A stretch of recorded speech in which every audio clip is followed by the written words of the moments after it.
शिव जी की आराधना एक ब्राह्मण द्वारा अपने शिष्य के लिए क्यों किया जाता है? काकभूषण जी पूर्व जन्म में कौन सी योनि में थे जिसमें उन्हें श्राप मिला था? इंद्र के वज्र से, शिव के त्रिशूल से, काल के दंड से, श्रीहरि के चक्र से बच जाएगा कोई भी व्यक्ति, परंतु कौन ऐसी बात है कि कौन सा ऐसा व्यक्ति है और या कौन सी ऐसी योनि है जिसके प्रभाव से नहीं बच सकता है? काकभूषण जी का इसके पूर्व किस योनि में देह पाए थे? अर्थात जब काकभूषण जी का रूप लिए उसके पहले कौन सी योनि में थे? किस मुनि ने उन्हें श्राप दिया जिसके कारण उनको कौआ बनना पड़ा और काग बनना पड़ा? इन सारी बातों का रहस्य और ढूंढते हुए जय हिंद साथियों, मैं आपका साथी रघुवंश श्री रामचरितमानस अक्षरशः कथा ज्ञान यज्ञ में पृष्ठ संख्या 819 दोहा संख्या 107 उत्तरकांड में हम लोग बढ़ रहे हैं और श्री रामचरितमानस का जो पिछले लगभग 8 माह से चल रहा है अनवरत वर्णन, उसके पूर्णाहुति की तरफ हम लोग बढ़ रहे हैं। और आज हम देखेंगे कि जब भोलेनाथ ने आकाशवाणी के माध्यम से जो काकभूषण जी का पूर्व रूप था उस रूप में जब श्राप दिया तो फिर ब्राह्मण ने जो उनके गुरु थे किस प्रकार से भोलेनाथ की आराधना कर रहे हैं। सबको आराधना सुनना चाहिए और यह जीवन जो मिला है केवल और केवल यह जीवन मिला है कि अपने सत्कर्मों को करते हुए ईश्वर को प्राप्त हो जाएं, बर ब्रह्म को प्राप्त हो जाएं, भागवत कर्म करते हुए हम अपने प्रभु को प्राप्त हो जाएं। अन्यथा कीड़े मकोड़े की तरह से हम अपना जीवन विभिन्न योनियों में बिताते चलेंगे। राग द्वेष इत्यादि के आसक्त होकर के हमारी योनि बदलेगी। हम माया में फंसे हुए हैं और माया में फंसे होने के कारण हमें ज्ञान नहीं हो पा रहा है और वही जान पा रहे हैं परंतु उसको आत्मसात नहीं कर पा रहे हैं। ये मानव का दुर्भाग्य है। देखिए किस प्रकार से अब गुरु जी जो ब्राह्मण रूप में थे किस प्रकार से प्रभु भोलेनाथ जी की आराधना करते हैं। आइए जानते हैं। भोलेनाथ जी की आराधना करते हुए और क्षमा मांगेंगे कि अपने शिष्य के लिए आप सद्गति दें, शिष्य को श्राप से मुक्त करें। नमामि शमीशान निर्वाण रूपम विभुम व्यापकम ब्रह्म वेद स्वरूपम निजम निर्गुणम निर्विकल्पम निरीहम चिदाकाशमाकाशवासम भजेहम निराकार ओंकार मूलम तुरीयम गिरा ज्ञान गोतीतमीशम गिरीशम करालम महाकाल कालम कृपालम गुणागार संसार पारम नतोहम तुषाराद्रिशंकाश गौरम गंभीरम मनोभूत कोटि प्रभा श्री शरीरम स्फुरमौलिकल्लौलिनी चारुजंगा लसद्बाल वालेन्दु कंठे भुजंगा। इस प्रकार से वो आराधना कर रहे हैं तो क्या कह रहे हैं? इसका आशय क्या है? हे मोक्ष रूप विभु व्यापक ब्रह्म और वेद स्वरूप ईशान दिशा के ईश्वर तथा सबके स्वामी श्री शिव जी, मैं आपको नमस्कार करता हूँ। निज स्वरूप में स्थित अर्थात मायादि रहित, माई गुणों से रहित, भेद रहित, इच्छा रहित चेतन आकाश एवं आकाश को ही वस्त्र स्वरूप धारण करने वाले दिगंबर आपको मैं भजता हूँ। निराकार ओंकार के मूल तुरीय अर्थात तीनों गुणों से अतीत, वाणी ज्ञान और इंद्रियों से परे, कैलाशपति विकराल महाकाल के भी काल, कृपाल गुणों के धाम, संसार से परे आप परमेश्वर को मैं नमस्कार करता हूँ जो हिमालय के समान गौरवर्ण तथा गंभीर हैं, जिनके शरीर में करोड़ों कामदेवों की ज्योति एवं शोभा है, जिनके सिर पर सुंदर नदी गंगा जी विराजमान है, जिनके ललाट पर द्वितीया का चंद्रमा और गले में सर्प सुशोभित होता है, उनको मैं नमस्कार करता हूँ। इस प्रकार से ब्राह्मण देवता फिर से श्लोक के माध्यम से किस प्रकार से कहते हैं? चलत कुंडलम भूषुनेत्रम विशालम प्रसन्नाननम नीलकंठम दयालम मृगाधीश चरमांबरम मुंडमालम प्रियम शंकरम सर्वनाशम भजामि। जिनके कानों में कुंडल हिल रहे हो, सुंदर भ्रुकुटी और विशाल नेत्र है, जो प्रसन्न मुख नीलकंठ और दयालु है, सिंह चर्म का वस्त्र धारण किए और मुंडमाला पहने हैं, उन सब के प्यारे और सबके नाथ श्री शंकर जी को मैं भजता हूँ।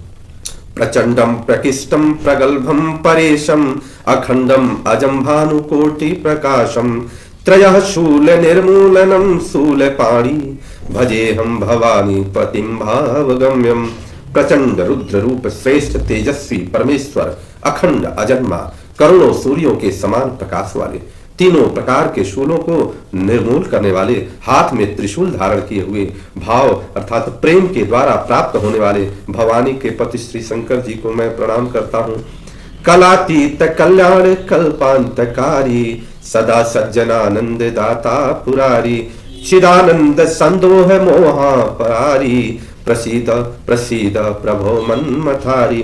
कलाओं से परे है, कल्याण स्वरूप, कल्प का अंत करने वाले, सज्जनों को सदा आनंद देने वाले, त्रिपुर के शत्रु सच्चिदानंद घन, मोह को हरने वाले, मन को मत डालने वाले, कामदेव के शत्रु, हे प्रभु प्रसन्न होइए, प्रसन्न होइए।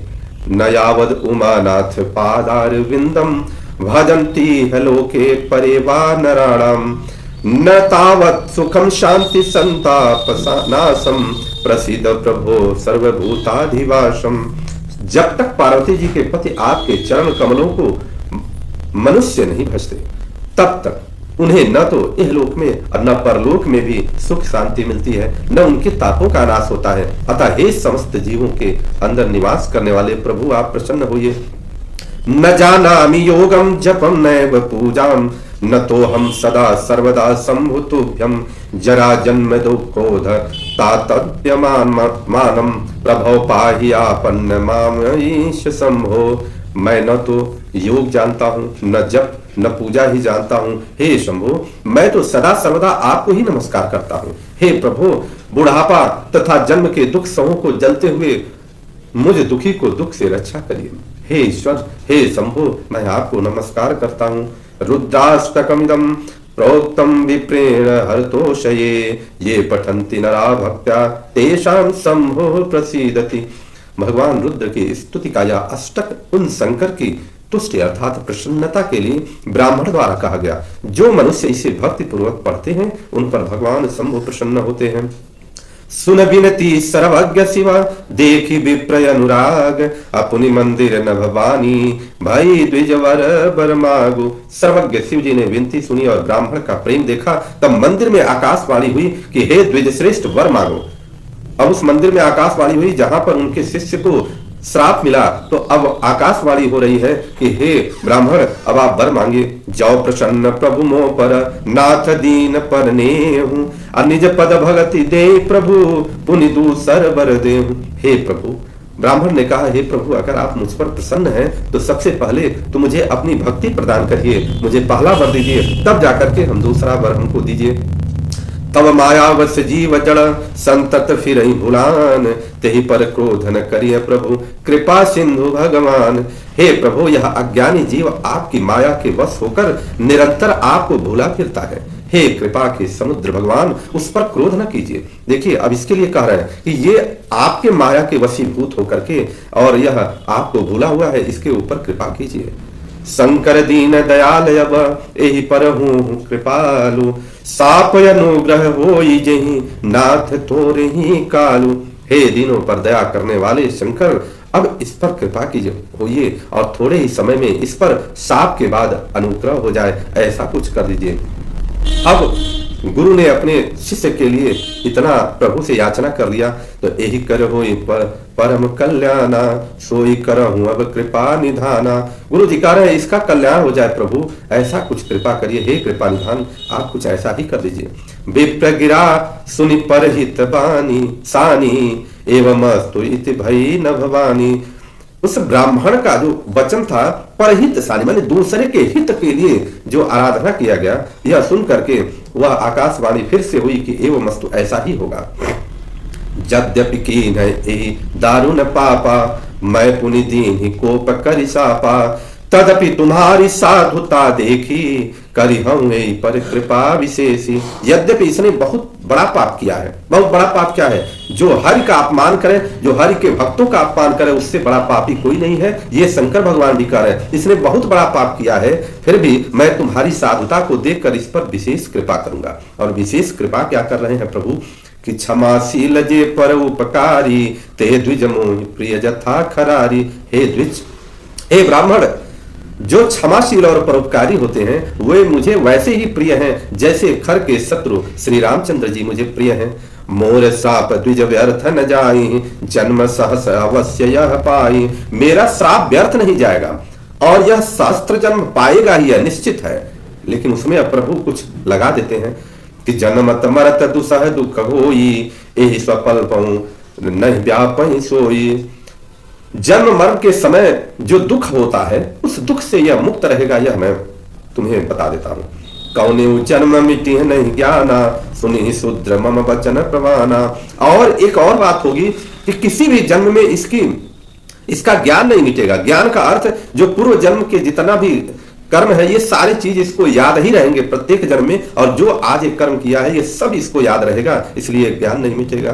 रघुपति पुरी जन्म तब भयऊ, पुनित मम सेवा मन दयऊ, पुरी प्रभाव अनुग्रह मोरे, राम भगत उपजी हूँ तोरे। तेरा जन्म श्री रघुनाथ जी के पुरी में हुआ है, फिर तूने मेरी सेवा में मन लगाया, पुरी के प्रभाव और मेरी कृपा से तेरे हृदय में राम भक्ति उत्पन्न होगी। मतलब अब उस शिष्य को कह रहे हैं कि ऐसा होगा। सुन मम बचन सत्य अब भाई, हरितोषण व्रत द्विज सेवकाई, अब जन करहि भी प्रयपमाना, जाने सुसंत अनंत समाना। हे भाई, अब मेरा सत्य वचन सुनो। द्विजों की सेवा ही भगवान को प्रसन्न करने वाला व्रत है। अब कभी ब्राह्मण का अपमान न करना, संतों को अत्यंत श्री भगवान हीन के समान ही समझना, भगवान के समान ही समझो। संत तो केवल और केवल भगवान के समान ही माने जाते हैं, ऐसा प्रभु ने कहा। इंद्र कुल समम सूल विशाला, काल दंड हरि चक्र कराला, जो इन कर मारा नहीं मरई, विप्रद्रोह पावक सो जरई। इंद्र के वज्र, मेरे विशाल त्रिशूल, काल के दंड और श्री हरि के विकराल चक्र के मारे भी जो नहीं मरता है वह विप्रद्रोह से के अग्नि में जलकर भस्म हो जाता। विप्रद्रोह ब्राह्मण द्रोह के अग्नि में। और विप्र की परिभाषा भी इसके पहले बताया गया है कि कौन विप्र है। अस विवेक राखे मन माही, तुम कह जग दुर्लभ कछु नाही, और एक आशीषा मोरी, अप्रतिहत गति होई तोरी। ऐसा विवेक मन में रखना, फिर तुम्हारे लिए जगत में कुछ भी दुर्लभ न होगा। मेरा एक और भी आशीर्वाद है कि तुम्हें सर्वत्र अबाध गति होगी, अर्थात तुम जहां जाना चाहोगे वहां जाओगे, वे रोक टोक तुमको कोई रोक नहीं सकता है। प्रभु ने जब गुरु की कृपा हो जाए तो जीवन सफल होता है। और यहाँ देखने को मिला कि वह गुरु जी ने आराधना किया। अब उस व्यक्ति को जिसको श्राप दिया था आकाशवाणी के माध्यम से, उस व्यक्ति को कितना वरदान के रूप में मिलता जा रहा। सुनि शिव बचन हरसि गुण एवं मस्तुति भासी, अब मोहि प्रबोधि गयाऊं गृह शंभु चरण उर राखी। आकाशवाणी के द्वारा शिव जी के वचन सुनकर गुरु जी हर्षित होकर ऐसा ही हो यह कहकर मुझे बहुत समझाकर और शिव जी के चरणों में हृदय में रखकर अपने घर गए। कागभूषण जी गरुड़ जी को ये पूरी कथा सुना रहे हैं कि कैसे मैं आया काग योनि में, ये भी समझाएंगे अभी। प्रेरित काल विंधि गिरी, जाई भयऊ मैं व्याल, अमुनि प्रयास विनु सो तनु, तजऊ गयऊ कछु काल। काल की प्रेरणा से मैं विंध्याचल पर्वत पर सर्प का रूप लिया, और फिर कुछ काल बीतने के बाद बिना ही परिश्रम के अपना शरीर हमने छोड़ दिया। जोई तनि धरऊ तजऊ पुनि, अनायास हरि जान, अजिमिनु तन पट पहिरई, नए नर परिहरई पुराण। मैं हरिवा वाहन कह रहे कि हे हरिवाहन, मैंने जो शरीर धारण किया, जो भी धारण करता रहता था, मैं उसी प्रकार से त्यागता था, उसी सहजता से अपने उस शरीर को त्याग देता था कि जिस सहजता से कोई भी व्यक्ति अपना पुराना कपड़ा छोड़ता है और नया कपड़ा पहनता है, जिस प्रसन्नता से पहनता है, उसी प्रसन्नता से मैं अपने शरीर को त्यागता था। शिव राखी श्रुति नीति अरु, मैं नहीं पावा क्लेश, ए विधि धरऊं विविधि तनु, ज्ञान न भयऊं गयऊं खगेश। शिव जी ने वेद की मर्यादा की रक्षा की और मैंने क्लेश भी नहीं पाया। इस प्रकार हे पक्षीराज, मैंने बहुत से शरीर धारण किए पर मेरा ज्ञान नहीं गया, अर्थात जो भी मेरे साथ घटनाएं घटी वो सारा ज्ञान मेरे पास संरक्षित रहा। त्रिजगदेव नर जोहि तनु धरऊं, अतः तह राम भजन अनुसरऊं, एक सूल मोहि विसरण काऊ, अगुरु कर कोमल शील सुभाऊं। और फिर वो कह रहे हैं कि तिर्यक योनि, अर्थात जिसमें पशु पक्षी की योनि कहा जाता है, देवता या मनुष्य का जो भी शरीर धारण करता वहां वहां मैं श्री राम जी का भजन जारी रखता था और उसी में मेरा सुख हो गया था। परंतु हे एक शूल मुझे हमेशा बना रहता था। क्या कि गुरु जी का जो कोमल सुशील स्वभाव मुझे कभी नहीं भूलता था। कितने गुरु जी सुशील स्वभाव वाले थे, स्वभाव दयालु। गुरु का अपमान मैंने किया था और यह दुख मुझे सदा बना रहा, क्योंकि गुरु के अपमान के बाद भी मेरे ऊपर इतनी कृपा गुरु की हो गई, यह मुझे हमेशा दुख रहता था। चरम देह द्विज के मैं पाई, सुर दुर्लभ पुराण श्रुति गाई, खेलऊं तहु बालकन मीला, करऊं सकल रघुनायक लीला। मैंने अंतिम शरीर ब्राह्मण का पाया, जिसे पुराण और वेद देवताओं को भी दुर्लभ है। मैं वहां ब्राह्मण शरीर में भी बालकों के बीच खेलता था तो श्री रघुनाथ जी के लीला का वर्णन ही किया करता था, लीला ही किया करता था, अर्थात श्री राम लीला ही करता था। प्राण भय मोहि पिता पढ़ावा, समझऊ सुनऊ गुणऊ नहीं भावा, मन ते सकल वासना भागी, केवल राम चरण लय लागी। और जब सयाना होने पर पिताजी मुझे पढ़ाने लगे, मैं समझता, सुनता और विचारता, पर मुझे पढ़ना अच्छा नहीं लगता था। मेरे मन से सारी वासनाएं भाग गई थीं, केवल श्री राम जी के चरणों में ही मेरा लय लग गया था। कहूं खगे सयस कवन अभागी, खरी सेव सुर धेनु ही त्यागी, प्रेम मगन मोहि कछु न सोहाई, हार्यों पिता पढ़ाई पढ़ाई। हे गरुड़ जी, कहिए ऐसा कौन अभागा होगा जो कामधेनु को छोड़कर गदही की सेवा करना चाहेगा। प्रेम मग्न रहने के कारण मुझे कुछ भी नहीं सुहाता था और पिताजी पढ़ा पढ़ा करके मुझे हार गए, लेकिन मेरा पढ़ाई में मन नहीं लगता था।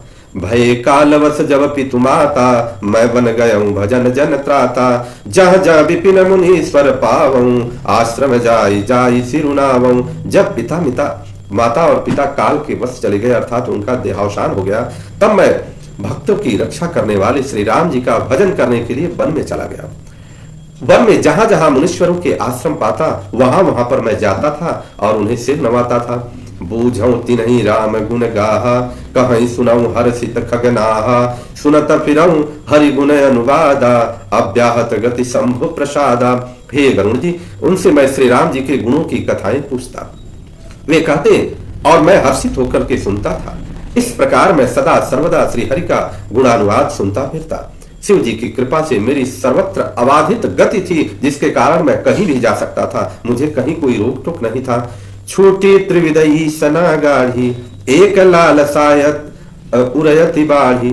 मेरे तीनों प्रकार की जो लालसाएं थी, वासनाएं थी, वो सब छूटी। कौन तीनों प्रकार की? पुत्र प्राप्ति की, धन प्राप्ति की और मान प्राप्ति की। ये तीन प्रमुख वासनाएं होती हैं जो मनुष्य को श्री हरि से दूर करती हैं। और ये वासनाएं छोड़ करके अब मैं केवल और केवल श्री राम जी के राम चरण बारिज जब देखी, अतव निज जन्म सफल करी लेखी। और करें, और हृदय में एक बड़ी लालसा अत्यंत बढ़ गई कि जब श्री रामचंद्र जी के चरण कमलों के दर्शन करूं तब अपना जन्म सफल हुआ समझूं।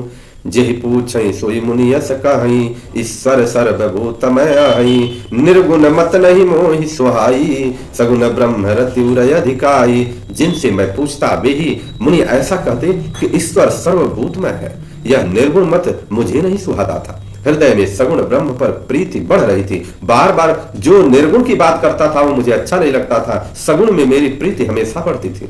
गुरु के बचन सुरति करी, राम चरण मनुलाग, रघुपति जस गावत फिरऊं, छन छन नवय अनुराग। गुरु जी के वचनों का स्मरण करके मेरा मन श्री राम जी के चरणों में लग गया। मैं क्षण क्षण नया और नया प्रेम प्राप्त करता हुआ श्री रघुनाथ जी का यश गाता फिरता था।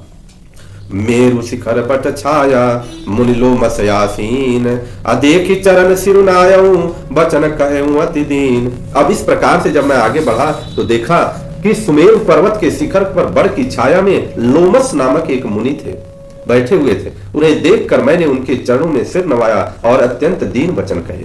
क्या?